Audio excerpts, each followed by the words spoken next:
ने तो अपनी प्यारी सी फूल जैसी बच्ची को तक मुड़ के वापस नहीं देखा, और आज भी ये एक्सेप्ट करने के लिए इसके अंदर गुद्दा नहीं है, इसके अंदर हिम्मत नहीं है, इसके अंदर वो ममता नहीं है कि ये बोल दे कि हाँ वो मेरी बेटी है। तो इसकी शक्ल देखते ही पब्लिक का मन करता है कि इसकी जैसी बहू दुनिया में किसी दुश्मन को भी ना मिले। जैसे बोलते हैं ना कि ये बीमारी किसी को ना हो, दुश्मन को भी, तो ये एक ऐसा ही टैग बन गई है ये टोमल ठकराल कि इसके जैसी बहू किसी दुश्मन को भी नसीब ना हो।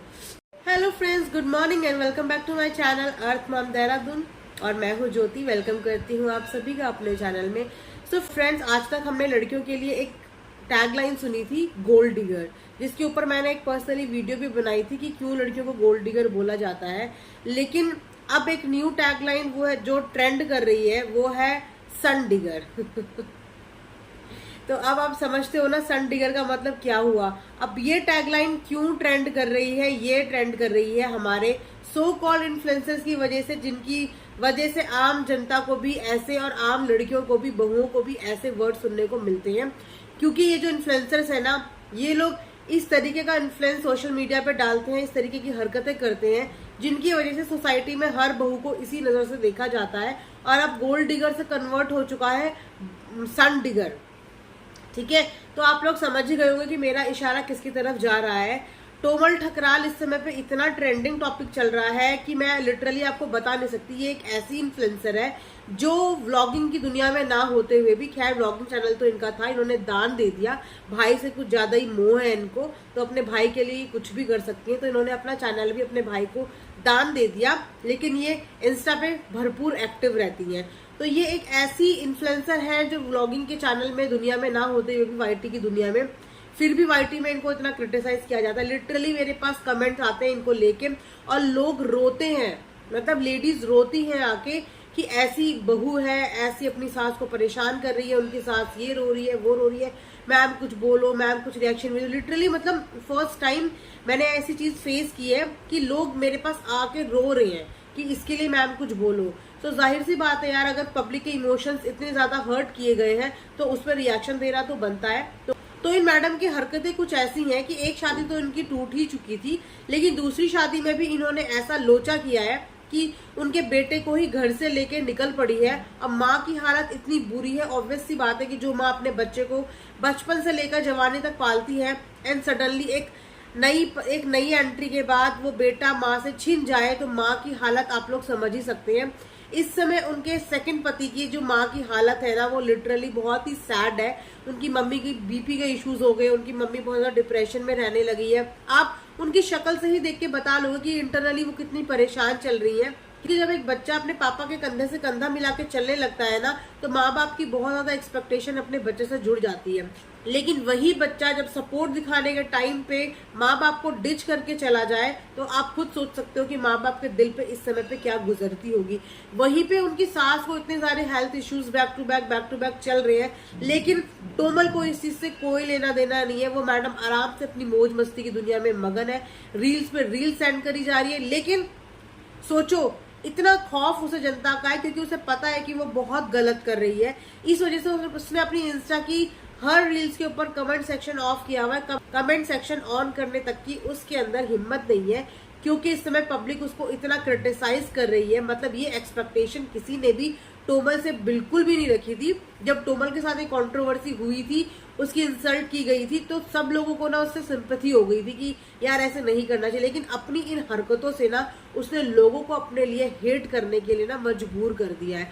शादी के बाद मैं ये नहीं कहती कि मायके के लिए आपका कोई फर्ज नहीं होता, बिल्कुल फर्ज होता है, लेकिन आपका उतना ही इक्वली फर्ज अपने ससुराल के लिए भी होता है, अपने ससुराल के इन लॉज के लिए भी होता है। एक तरफ आप अपने मायके में आना जाना इतना लगा के रखती है, सिर्फ मायके के व्लॉग में आप आती, सिर्फ आप चाहते हैं कि आपका मायके ही आगे बढ़ता रहे, खूब पैसे कमाए, खूब स्टेबल हो, लेकिन दूसरी तरफ आप अपने ससुराल के किसी भी सदस्य को सपोर्ट नहीं करती है।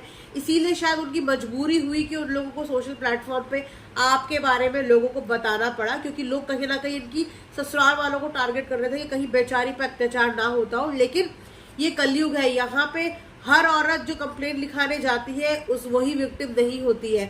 यहाँ पे विक्टिम आजकल ससुराल वाले भी होते हैं। चलो बहुएं तो हम ये बोलेंगे कि दूसरी परिवार से आती है, नहीं अपना पाती, नहीं वो इमोशंस डेवलप कर पाती, लेकिन आजकल के बेटों को क्या हो गया है, मुझे तो समझ में नहीं आता ये बेटे ऐसे कैसे इतना ज्यादा मोह में फंस जाते हैं। क्या इन्होंने इससे पहले कभी कोई लड़की नहीं देखी होती या कोई रिश्ता नहीं निभाया होता जो ये इतने पुराने रिश्तों को धोखा देने के लिए तैयार हो जाते हैं। इन्फ्लुएंसिंग के नाम पे ये इन्फ्लुएंसर्स इतनी घटिया हरकतें कर रहे हैं ना, जिससे कि पब्लिक के इमोशंस तो हर्ट हो ही रहे हैं, साथ में लोगों को उकसा भी रहे हैं कि किस तरीके से अपने पेरेंट्स का इंसल्ट किया जाता है और किस तरीके से कैसे यूज किया जाता है। सिर्फ सेल्फिश तरीके का बिहेवियर ये लोग सोसाइटी में फैला रहे हैं कि आज की डेट में माँ बाप कुछ नहीं होते, भाई बहन कुछ नहीं होते, शादी करो और निकल लो घर से, अपनी जिम्मेदारियों से मुक्त हो जाओ, अपनी एक अलग दुनिया बसाओ और बाकी किसी भी रिश्ते से नाता मत रखो।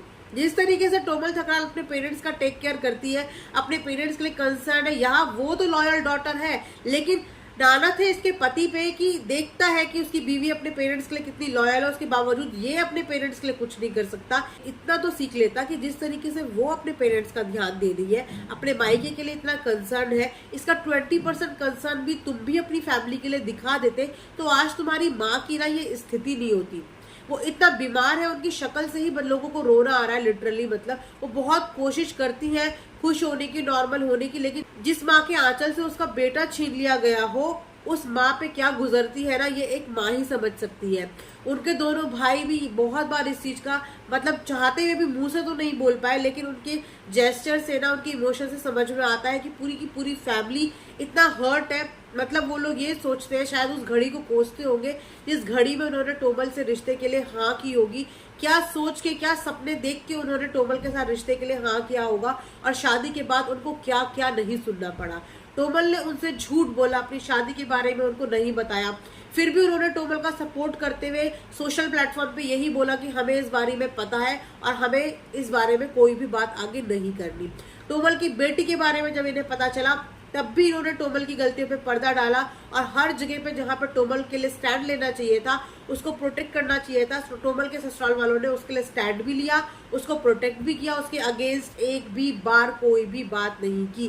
खैर, हम ऐसी औरत से एक्सपेक्ट भी क्या कर सकते हैं जो अपनी 22 दिन की बच्ची को छोड़ने का कलेजा रख सकती है, जो अपनी बच्ची की शक्ल तक देखने के लिए उसके अंदर इमोशंस नहीं है। किसी भी रिश्ते के लिए जिंदगी में लॉयल नहीं होते, लेकिन माँ का रिश्ता एक ऐसा रिश्ता होता है जिससे आप चाहकर भी मुंह नहीं मोड़ सकते। तो हम क्या एक्सपेक्ट करेंगे कि क्या वो अच्छी बहू बनेगी? तो गाइस, इस चीज की बिल्कुल कोई एक्सपेक्टेशन मत करो, क्योंकि पैसों के आगे ना इंसान अंधा हो जाता है। अब वही बोलते हैं ना, जब फेम किसी को एकदम से मिल जाता है ना तो उसे समझ में नहीं आता कि मैं इस फेम को हैंडल कैसे करूं। उस फेम के चक्कर में ना वो इंसानियत और रिश्ते ना तोड़ देता है। तो वही कुछ टोमल ठकराल के साथ हो गया है कि इसको जो फेम मिल गया है ना, उस फेम को ये डाइजेस्ट नहीं कर पा रही है। खैर, फेम तो चुटकी भर का होता है। अगर ऑडियंस तुम्हें सर का ताज बना सकती है ना, तो 2 मिनट में तुम्हें पाँव की जूती पे भी लेके आ सकती है। खैर, इनकी सास के व्लॉग्स देख के वाकई में मुझे भी बुरा फील हुआ, तो मैंने सोचा चलो आज एक रिएक्शन टोमल पे ही दे दिया जाए। सो ये था टोमल ठकराल के लिए आज का रिएक्शन। आई होप कि जिन लोगों ने भी ये रिक्वेस्ट करी थी, जिन लोगों ने भी मुझे कमेंट किए थे, उनको थोड़ा सा खुशी मिल गई होगी। मैंने उनके लिए थोड़ी सी कोशिश की है। सो वीडियो को लाइक शेयर सब्सक्राइब करना बिल्कुल ना भूलें। And thanks for watching. आज फ्रॉम देहरादून।